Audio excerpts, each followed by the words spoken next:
All right, here we are. Time to go. F4. Let's get birds opening in. We're playing some birds opening. It's time to go. E3. Y'all already know what it is. Get the fianchettos out, because we're going to Italy. Okay, bishop g7. We'll play c4 here. Dig into the center. Knight f6 takes. This is all standard stuff. They take with the knight. We play d4. We're going to push e4. Play knight c3. I think, okay, wait. Here, is it bishop e2? How do I still not remember the lines here? I've played this so many times and I still forget the lines. Is it knight c3 first or bishop e2 first? I can't remember. Okay, we'll play knight c3. Hopefully I'm not losing. I can't remember. That's a joke about me being losing. I'm not. You wouldn't actually be losing here. And c6 is a big mistake. The only way that he can challenge this is by playing in Grunfeld style with bishop g4, knight c6, or c5. c6 is a big waste of time here. We're gonna be better now. Man wants to play bishop g4, right? Because like, look at these pieces. They're all stifled. E6 is not going to be a stable square for the bishop, so it looks like literally all of these pieces are going to be pointed into d7. Let's play h3 here. Normally, you don't have the luxury to play this when you get this type of center because you've already pushed so many pawns, but he literally burnt a full move on c6 for no purpose. So when you waste a move, you get punished, and you get pecked. This is birds opening, buddy. All right, bishop e6. Half of me wants to play g4, but I know that that's not good. You should not. You guys do not push all your pawns. Do not push all your pawns like this. If it's do not push all your pawns like that. Like you have to have a very good reason to push all your pawns like that. Bishop e3. I guess he's gonna play knight c4. Is that his idea? Should we play a4 first? A4, a5. Then this knight is a bit weaker here. I actually like a4 a lot. We're gonna go for it. Hopefully it works. We'll see in the analysis if this was sound. But the idea is that if my bishop doesn't come to e3 yet, that doesn't make sense. I'm gonna play a5 takes and then takes here. He takes on g2, then I take on a7. That's a bananas position. Can I play knight e2 here? I do not want to trade the bishops. No trades today, buddy. All right, or we could play a5 actually. Take with the rook. He plays knight c4, then I play queen a4. He's still in trouble there. Dude is in a lot of trouble there. Man, I really don't know. a5 is so close to working. Takes. He takes on g2. If I take on a7, I'm close to making a queen, but yeah, it doesn't really work just yet. All right, I mean, I could play knight e2. I said that before. Knight e2, though, I don't like a5. But a5, we play knight e5. Then he plays bishop a6. What is that? This is bizarre. All right, we'll just play a5 here. We'll see what he's up to. Takes, I'll take with the rook. If he plays knight c4, actually, an idea I'm thinking of is queen e2. Because if he takes, I was going to play b4. There, no, come on. You can't be playing this way. You can't be playing this way, but at the same time, I'm not sure exactly how we're supposed to play. e5.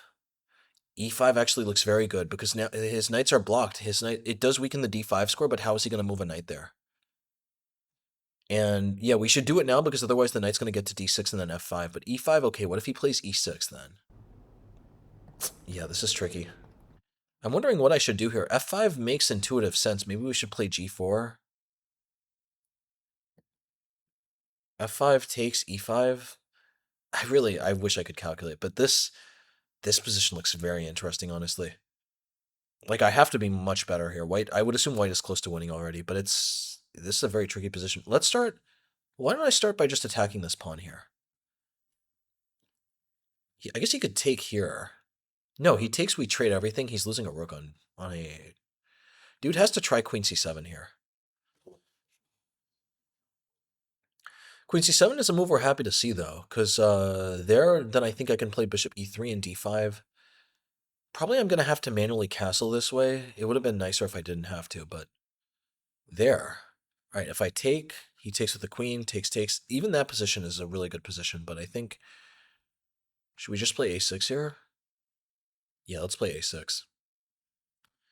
I need to just play bishop e3, king f2, and rook c1 now because he's created a weakness on c6. I don't need to play for an attack anymore. Yeah, this was interesting. Like his structure, his pieces were so ugly, but his structure was actually very solid, which was why it was so hard for me to come up with something here. He could take a pawn. I didn't realize that. I forgot he could take that. All right, yeah, we might be in some trouble here. Should I play e5? E5 makes sense. Yeah, e5 just kills his knights completely. Blocks this bishop. He's gonna have to take here. If he plays c5, I think I have something like knight b5. This knight is completely dead now. Yeah, this is interesting stuff. Takes. Okay, we'll take with the queen.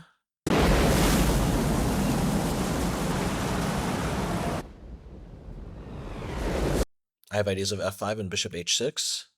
He's going there. I like the idea of just sacrificing a pawn. Let's go for it. I don't even know if this works or not, but you gotta be valiant with the bird. If the bird is supposed to trust you. You have to get ready to soar to attacking heights. But okay, this is actually a classic idea though. Our bishop is breaking into these squares. White has a ton of initiative. Whether or not this is going to be good enough is another question, but I think, okay, look at this. His queen is just frozen here. Our bishop can drill into f6. Dude is in a lot of trouble here. Knight d5, okay. That's creative. If I take, he takes. I don't think that that's going to work. I think that there should be something wrong with that position for him. If I play bishop e7, he has to play rook e8 there. And then there I could take, he takes. Oh, that's tricky. What is the plan? Bishop e7, da da da. What is the plan here? Takes, takes, takes. I could also play queen d2, but then f6, that gets a little messy. But no, I just take there. That has to be okay for me. Yeah, let's just play queen d2. Queen d4 is another idea to go to h4, but I don't like the idea of letting him get c5 with a tempo. Actually, I think queen d4 is better. If c5, I get queen h4, and that's very fine. We'll play queen d4 here. In general, when I'm moving against this knight, I want to be putting my queen on the opposite color because it's going to be a lot harder for his knight to hit the queen on the opposite color. If I go to d3 or c2, then I can hit from b4, for instance. Just a general rule of thumb for you guys. Because it's time to go. Okay. What's he on about? This is a very tricky position, actually. I mean, I feel queen h4, there should be such an initiative there, but I think we should play f6. Like, yeah, let's lock the king side as much as possible. He's gonna have pressure on this pawn, though. He's gonna play knight d7 here. I need to be a bit careful. Knight d7, I should play king f2. Yeah, I thought I was gonna have time for checkmate. I'm not sure I'm going to. Knight d7, I think I have to castle queenside. It's not the way we wanted it to be. Yeah, the fact that he traded on f1, that's so annoying. If not for the trade on f1, I would be doing well. Maybe I could just throw my pawn up the board, though. Yeah, we need to just be a little careful here. I don't know what dude's thinking about. Dude has to play knight d7 here. If I could just castle in this position, it would be so much easier. What is that move about? He's panicking. He wants to bring his queen to d8 on f8. He didn't have to. But that's a really that's fantastic because otherwise that would have been a big problem. Like if he had instead just played knight d7, queen h4, knight takes e5. I guess okay, maybe I am mating him there. I had assumed he had some way to get out of that. Like he could take and play queen e5, for instance. That's not going to be that simple. But okay, maybe he did have something. So anyway, we'll play queen h4, queen d8, queen h4, queen d8, queen h6. That doesn't do anything. But okay, I'll play this just to make sure that his queen gets away from poking at e5 because that is annoying. What am I gonna do with these pieces now? I guess. Well, what if I just play rook f2 to bring the rook in this way? I don't think my king is that weak here. I was thinking about spending time to do this, but I don't think I have to. Let's play rook f2. Rook is gonna go to d2. There's a lot of tricks here. Like if he plays c5 and I play rook d2, if he plays knight c6, I can take because queen takes. I have queen h6. E takes. I have e6. Takes f7 check. That should be over. Very nice attacking opportunities here. Knight d7. Okay. Dude is going for it. Let's put the rook on d2. Very interesting position at the moment. I'm down a pawn, but it's very hard for him to use it. How would we continue here? Knight c5? Well, what does knight c5 even do? I guess he's playing knight b3. I don't know what that does, though. I mean, it forks my rooks. I do know what it does. We'll play rook a3 here. Gonna play b4 next. Very tricky position. Probably at some point I should figure out a way to get my knight to g5, but I gotta figure out a way to do it when my e5 pawn is gonna hang. Alright, knight d7. b4 I like, but c5... Yeah, I like b4 because c5 I always have b5, but b4... What does that even do, though? It doesn't do much of anything. I should get my pieces better somehow, but I don't know how to. We would like to play knight g5 at some point to force him to push h5, and then we could break through with g4. But we have to figure out the right way to do it. Let's start with rook.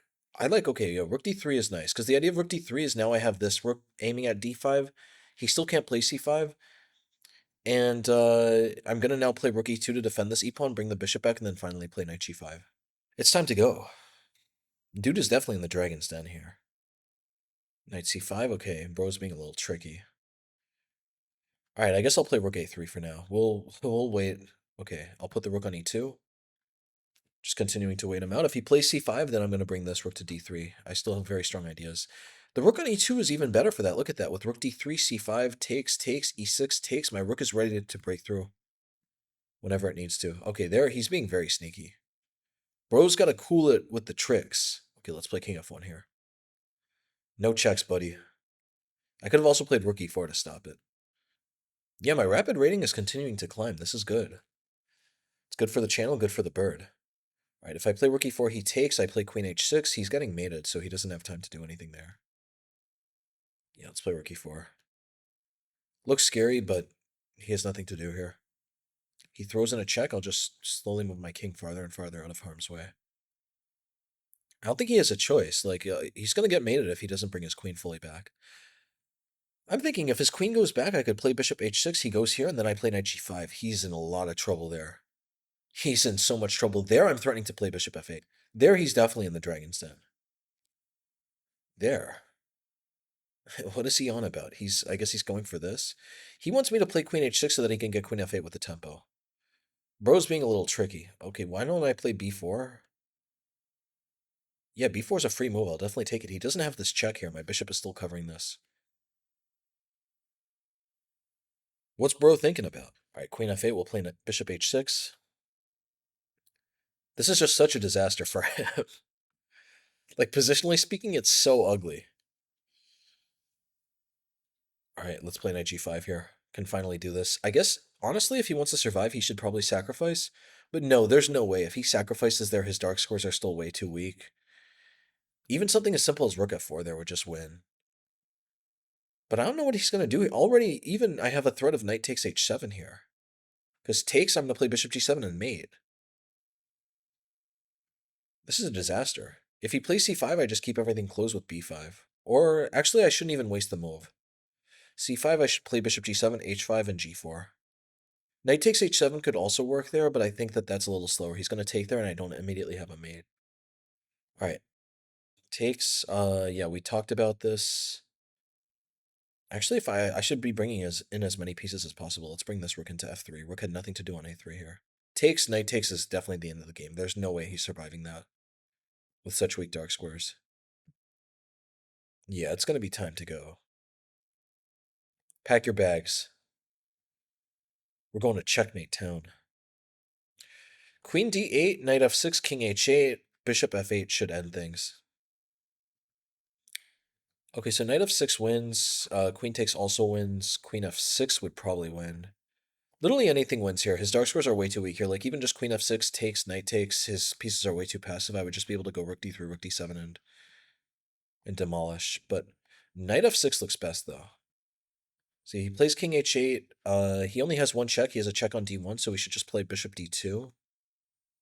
No checks. Queen takes h7 is coming. If he plays h5, my queen is going to sneak in. He's continuing to hold on here, though, to his credit, which is very impressive. But okay, queen g5, he has to play queen f8. This is about to go downhill very quickly. Queen f8, at the very least, I have knight d7. Queen g7, yeah, knight d7 looks best. Pushing the queen around, clearing the diagonal, bishop c3 is going to happen. There is no way he's going to survive this. Yeah, this is a really cool game. I feel I was definitely locked in for this one. All right, bishop c3, that's just winning. Queen h6 is also winning. Yeah, let's just do it this way.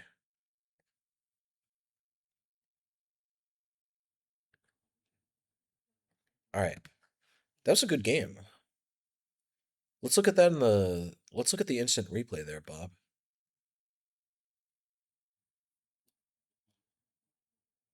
That's a beautiful graph. 83.2, I don't care. That's a beautiful graph. I'll take it. I'll definitely take it. All right. So we got this position. This is all normal. Takes, takes, takes. We get the center, taking the full center. So yeah, as I mentioned, okay, that's good to see. Knight c3 is best here. c6 is a huge waste of time. If your opponent plays c6, especially in these positions where you're taking the full center, you should be very happy. Because it means they're losing a critical tempo and trying to undermine your center. h3, bishop e6. What did I play here? a4? What was I supposed to play? Bishop e2?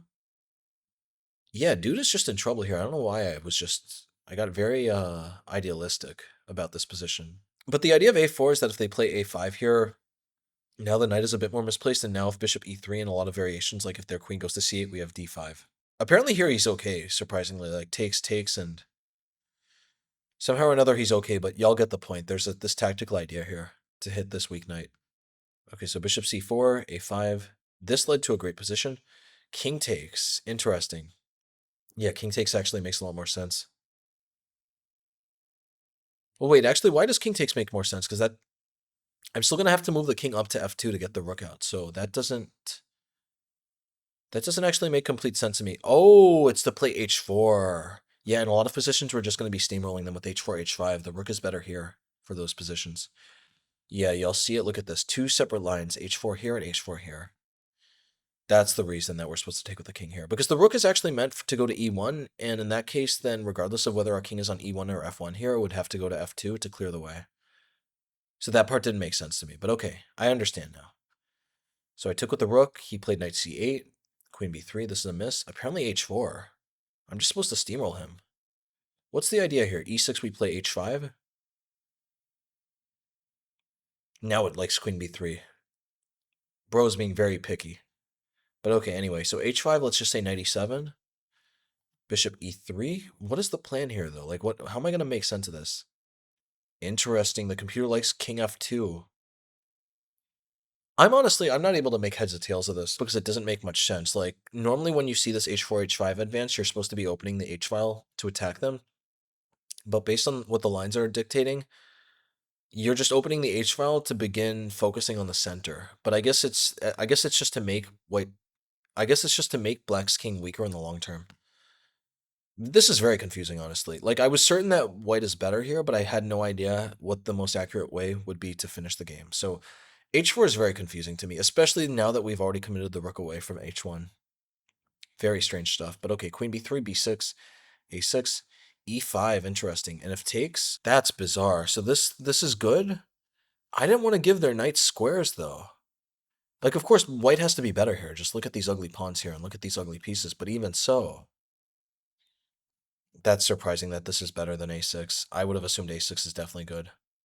Oh, well, a6, yeah, to his credit, a6 does drop a pawn here. But we play e5, nice.